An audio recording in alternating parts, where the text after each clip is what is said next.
Saya Dokter Dian Larasati Munawar, mungkin panggil saya Dokter Ati aja. Nama saya Ati.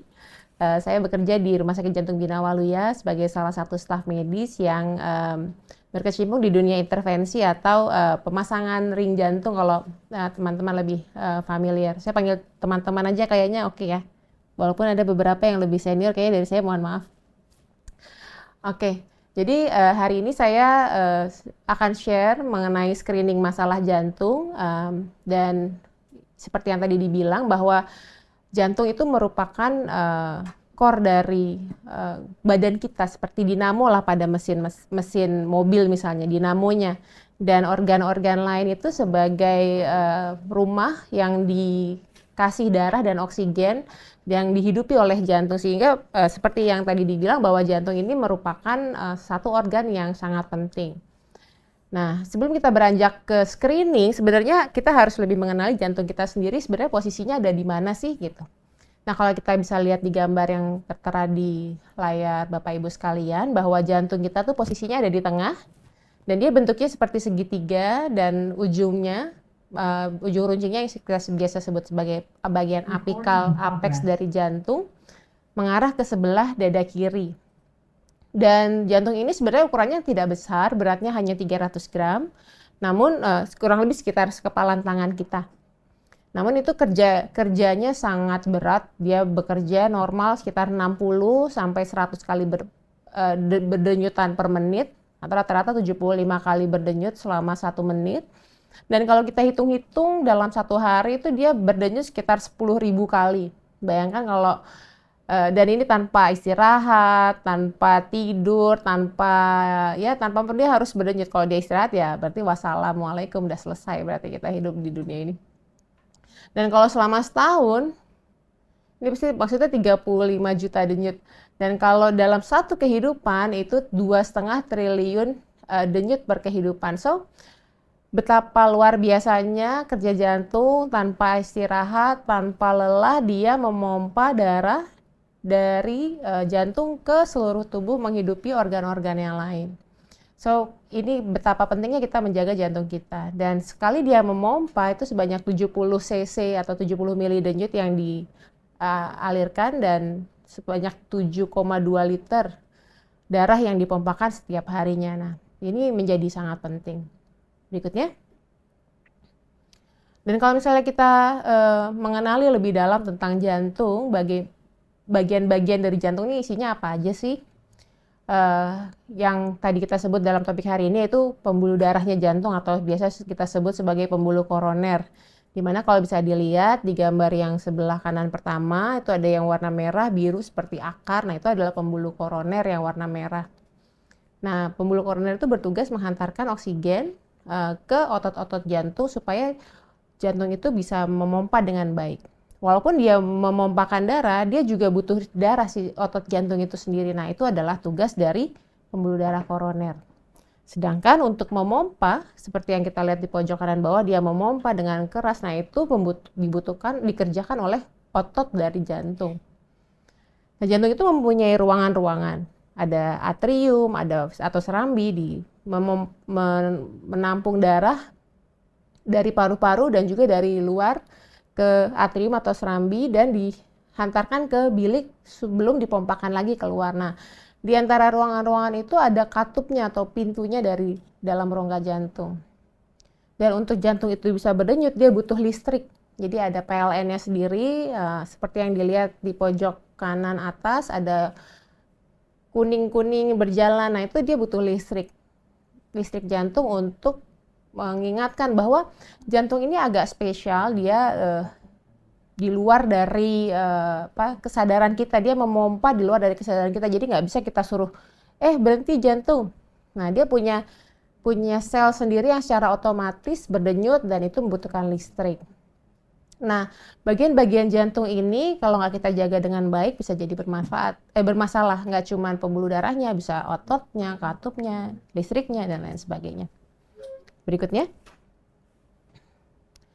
Nah, untuk predileksi itu sebenarnya penyakit jantung ini apakah cuma orang tua aja atau bisa dari anak-anak? Sebenarnya tergantung dari jenis masalah apa yang dihadapi, masalah jantung apa yang dihadapi. Otomatis kalau kita berbicara tentang penyakit jantung koroner, biasanya ditemui pada usia dewasa muda hingga usia tua. Namun tidak berarti bahwa penyakit jantung hanya cuma penyakit jantung koroner aja seperti yang tadi saya bilang. Ada juga penyakit jantung yang lain terkait dengan organ-organ yang lain seperti penyakit jantung katup, gangguan irama jantung, gangguan otot jantung, dan penyakit jantung bawaan itu bisa ditemukan dalam berbagai usia. Penyakit jantung bawaan kita bisa temukan dalam usia muda, tapi kadang-kadang ada beberapa jenis penyakit jantung bawaan yang saat baru lahir atau balita, anak-anak tidak terdeteksi dengan baik, baru ditemukan saat dia sudah dewasa. Nah, itu juga masih bisa. So, bagaimana kita bisa mengetahui adanya masalah-masalah ini nanti akan saya bahas di slide berikutnya.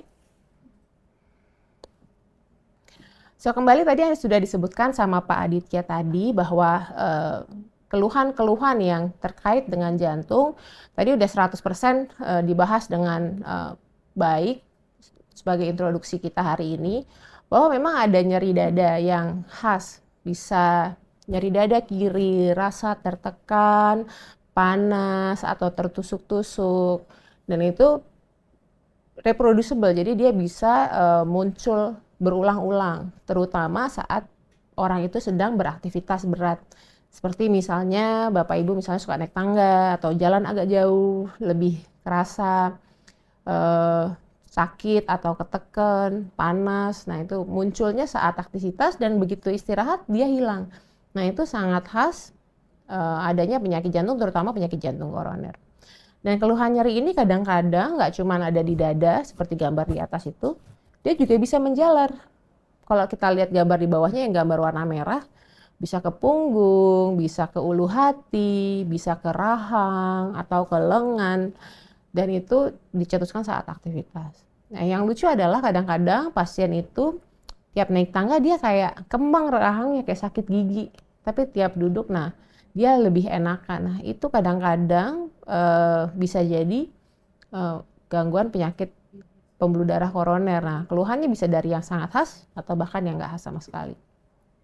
Kalau misalnya penyakit jantung koroner atau penyakit otot jantung lebih berat, dia bisa menimbulkan sesak napas atau dia ketika aktivitas dia cepat lelah. Ketika oksigen dengan kebutuhan oksigen dengan suplainya tidak match, nah disitulah muncul masalah, yaitu sesak napas. Dan pada pasien-pasien dengan gangguan jantung yang lanjut, kadang-kadang sesaknya itu terutama saat malam hari atau menjelang tidur, di mana posisi duduk lebih baik lebih nyaman dibandingkan posisi berbaring. Lalu keluhan-keluhan yang lain terkait dengan listriknya seperti berdebar, pingsan, limbung atau melayang, blackout. Nah, ini keluhan-keluhan yang juga terkait dengan jantung. Masing-masing dari organ-organ jantung itu bisa saling terkait, misalnya mempunyai masalah yang sama, bisa juga enggak. Ya, tergantung, ada yang sakit listriknya juga dengan penyakit jantung koroner atau katupnya dengan penyakit otot jantung. Nah, itu bisa berkolaborasi, berkombinasi tergantung dari masalah tiap-tiap individu. Ya, berikutnya. So, jadi setelah kita mengenal lebih jauh tentang jantung, bagian-bagian dari jantung dan keluhan-keluhan dari jantung, apakah semua screening jantung ini kita harus menunggu sampai nanti deh kalau udah ada sakit dada, saya masih muda kok, nggak apa-apa. Nah, jawabannya di sini, next. So, jadi kalau misalnya ini ada suatu studi di Eropa,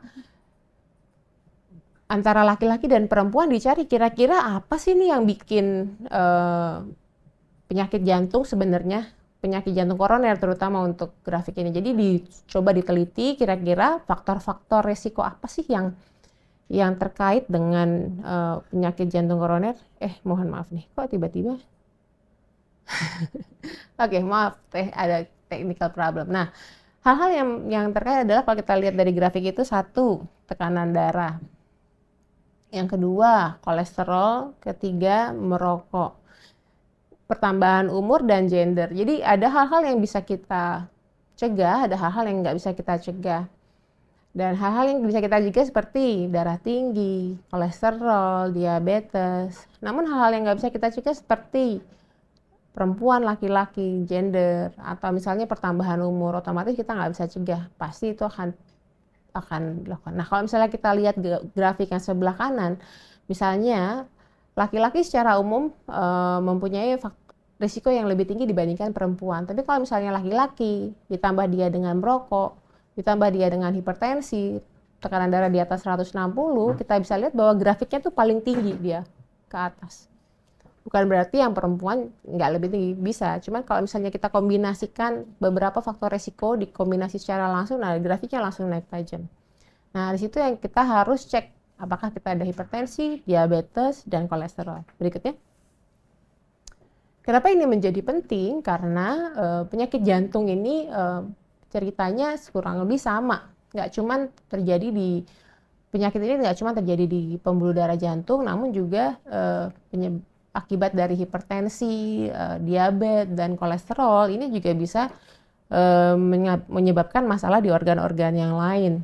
Seperti stroke, kita lihat otaknya terganggu, atau misalnya karena hipertensi, penglihatan jadi rabun, atau juga masalah pembuluh darah nggak cuma ada di pembuluh darah jantung, namun juga sumbatan ada di pembuluh darah di kaki.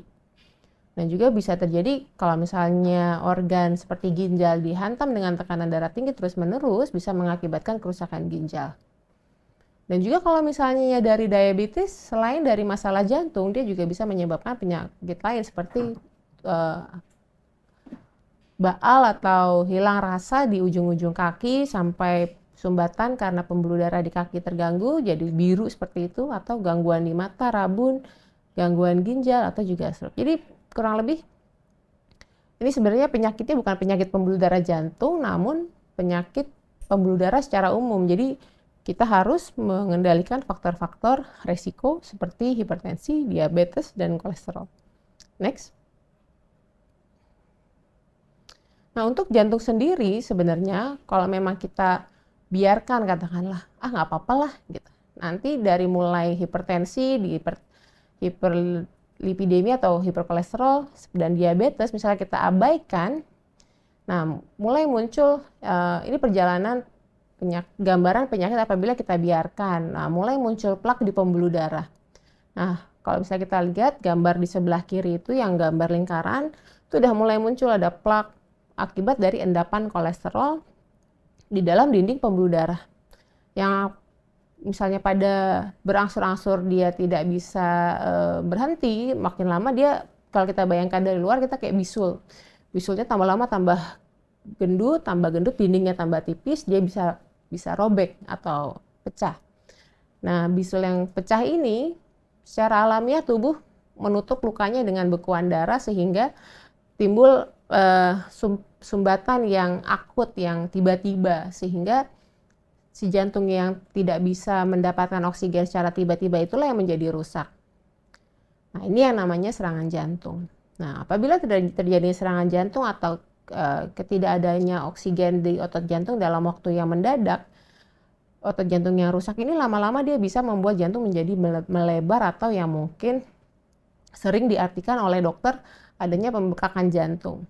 Ketika jantungnya sudah membengkak, otot jantungnya rusak menyebabkan pompanya itu menurun, nah dia cepat capek dan sesak.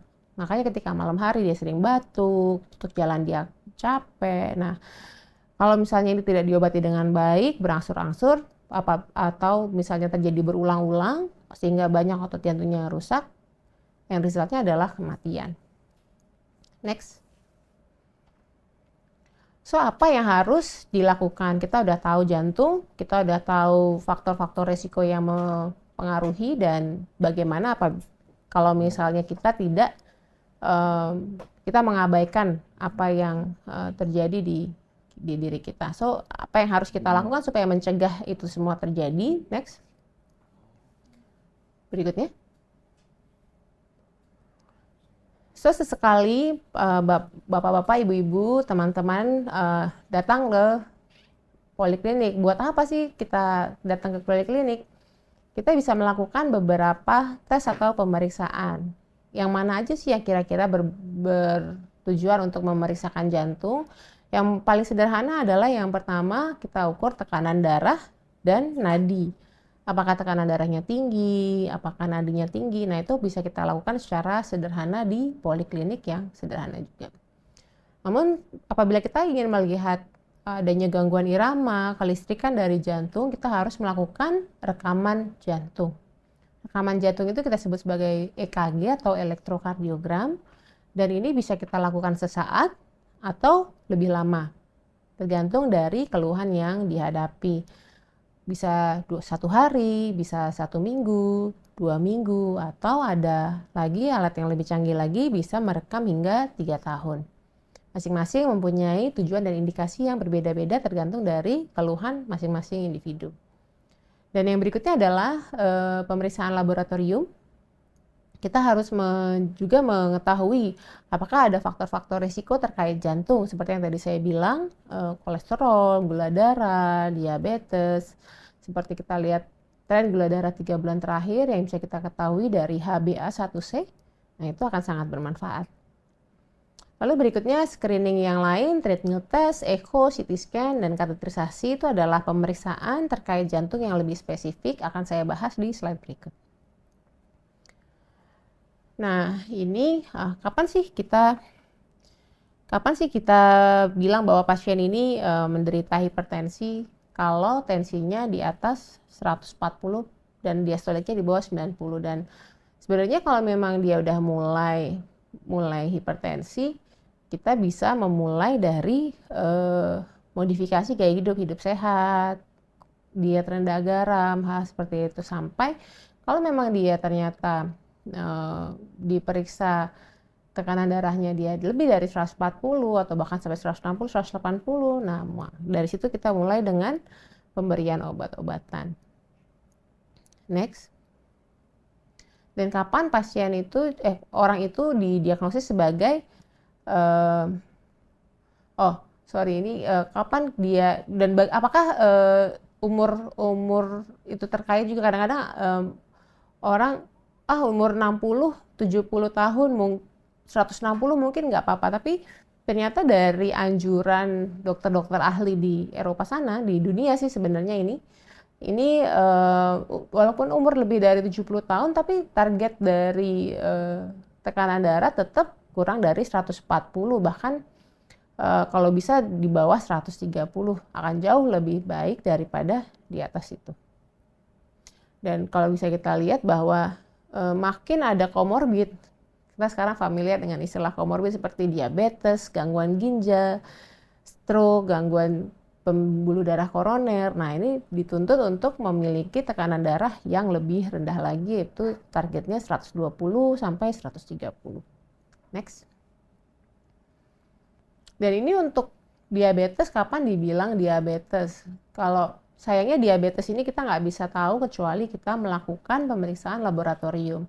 Nah, pemeriksaan laboratorium yang mana, apakah semuanya sama? Ternyata enggak. Jadi ada beberapa parameter yang bisa kita tahu, yaitu pertama HbA1c yang tadi saya bilang, tren gula darah selama 3 bulan terakhir. Untuk orang normal antara 5,5 sampai 6,5. Kalau dia lebih dari 6,5 sampai 7 itu udah mulai harus waspada, tapi udah lebih dari 7 itu dia dibilang diabetes. Dan ini juga kalau memang gula darah puasa juga sama, kalau di bawah 110 normal, 110 sampai 126 udah mulai harus waspada, dan diabetes kalau di atas 126. Bagaimana kalau setelah makan? Setelah makan di atas 200. Next. Dan ini juga tadi yang saya bilang harus waspada sebagai gangguan apabila gula darah puasa di antara 110 sampai 126 dan antara gula setelah makan terganggu antara 140 sampai 200. Nah, ini harus sudah mulai lebih waspada, lebih mengontrol makan, dan kalau perlu dengan obatan yang ringan. Next. Dan kita beranjak ke pemeriksaan yang spesifik untuk jantung. Ada pemeriksaan yang namanya treadmill test, seperti treadmill di rumah, cuman yang berbeda adalah treadmill test ini kita melakukan pemeriksaan treadmill untuk mengevaluasi adanya kekurangan oksigen atau ketidaksesuaian antara demand dan supply oksigen di otot jantung, terutama saat aktivitas. Jadi seperti treadmill pada umumnya, pasien diminta untuk jalan di atas treadmill, namun selain dia berjalan, dia juga direkam gambaran EKG-nya. Nah, dari sini kita bisa mengetahui secara tidak langsung apakah ada perubahan rekaman EKG yang menunjukkan adanya kekurangan oksigen di otot jantung. Selain itu juga pemeriksaan ini karena ada perekaman EKG, otomatis kita juga bisa menilai adanya gangguan irama saat aktivitas terutama, dan juga bagaimana nadi yang pada saat dia beraktivitas, tekanan darah juga diukur, apakah ada peningkatan atau lonjakan tekanan darah yang tinggi saat dia aktivitas, dan juga yang terakhir adalah bagaimana stamina atau kapasitas fungsional dari pasien tersebut. Makin dia sering latihan, otomatis treadmill ini bisa lama. Cuman jangan disamakan dengan treadmill yang di rumah, setengah jam, 1 jam gitu, enggak. Dia ada gradual peningkatan kecepatan dan incline atau tingginya dari alat treadmill itu. Yang tiap 3 menit dia biasanya tambah cepat, maksimal 20 menit treadmill test ini. Biasanya kalau orang bugar di atas 10 menit, kalau orang yang terlatih mungkin di atas 15 menit. Next. Dan juga ini pemeriksaan USG atau ekokardiografi, di mana pemeriksaan ini untuk menilai adanya kelainan di rongga-rongga jantung, otot jantung, katup jantung. Jadi lebih melihat adakah gangguan anatomi. Bisa kita lihat dalam video berikut bahwa tampak saya lagi melakukan pemeriksaan. Ini karena pandemi jadi pakai gaun. Terus pasiennya hanya tidur, kita tempelkan alat USG, sebenarnya sama seperti USG pada bayi. Bisa kita lihat gambar yang ditampilkan. Di sini ada kebocoran dari katup, kita bisa lihat ada semburat biru itu di situ, dan ada lubang nanti kelihatan. Dan USG ini nggak hanya di luar dada saja yang bisa kita lihat. Ini secara screening kita bisa menilai dengan jelas. Namun juga kalau memang ada hal-hal yang spesifik mau kita nilai, next berikutnya. Ini juga macam endoskopi juga bisa kita lakukan. Tadi nggak kelihatan ada bolong. Begitu kita lakukan endoskopi jantung atau transesophageal echo, kita bisa lihat bahwa lubangnya terlihat jelas. Ada bolong antara serambi kanan dan serambi kiri. Nah, kita lihat dari gambar 3 dimensi itu ada lubang yang besar. Nah, itu dari situ kita bisa menilai, oh ini ternyata memang ada bocor. Nah, kalau nggak dilakukan pemeriksaan USG seperti ini akan sangat sulit. Next.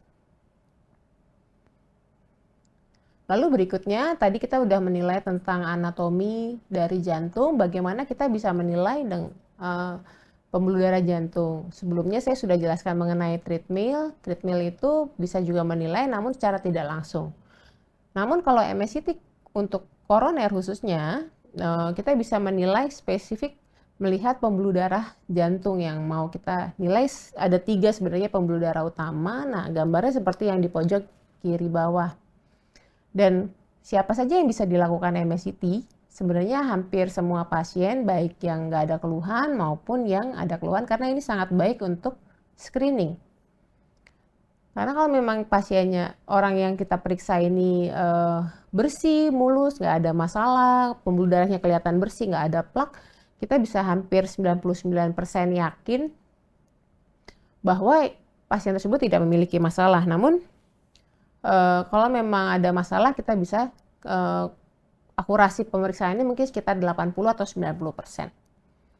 Nah, pasiennya nanti akan dipasang infus, ada obat yang masuk lewat pembuluh darah dari infus, mengisi ke pembuluh darah jantung, nanti difoto seperti itu gambar di sebelah, pasiennya tidur dan dilakukan scanning. Prosedurnya hanya memakan waktu mungkin sekitar 10 menit. Next. Namun yang harus dipastikan adalah fungsi ginjalnya bagus. Dan yang terakhir, untuk melihat pembuluh darah, kita bisa lakukan yang namanya kateterisasi Yaitu kita dengan cara adalah pasien tidur di ruangan khusus, di ruang kateterisasi, kita masukkan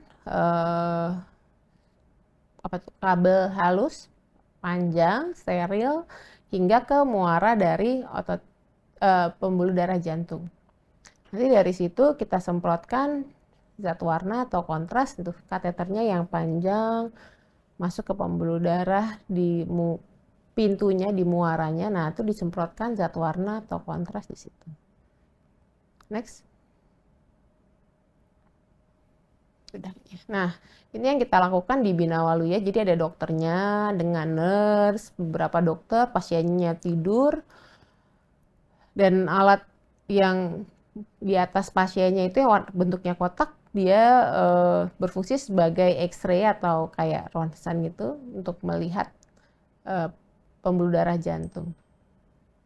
Nanti ini prosedurnya sebenarnya nggak lama, dan untuk saat ini kita menggunakan akses dari pergelangan tangan. So, jadi setelah tindakan pasiennya bisa jalan-jalan, bisa pipis, bisa main handphone, hampir nggak terasa kalau habis dilakukan tindakan. Dan kateterisasi ini sebenarnya berfungsi untuk melihat, namun kalau memang kita mau melakukan tindakan, seperti misalnya pemasangan ring, proses yang dijalani ya kurang lebih mirip. Cuman prosedurnya berlangsung lebih lama. Next.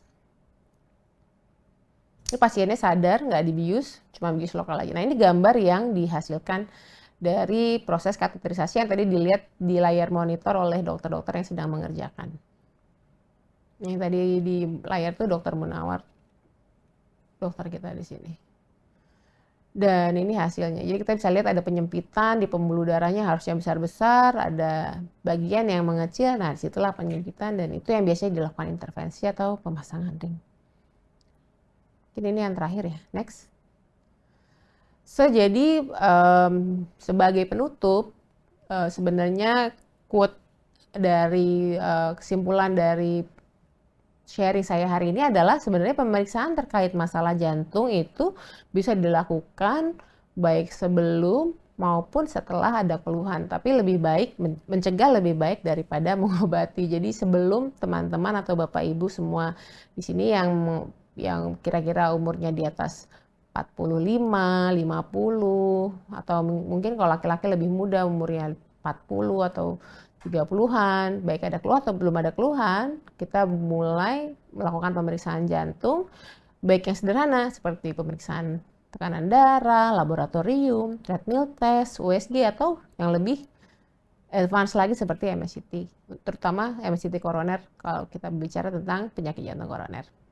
Mungkin itu aja, sekian dari saya.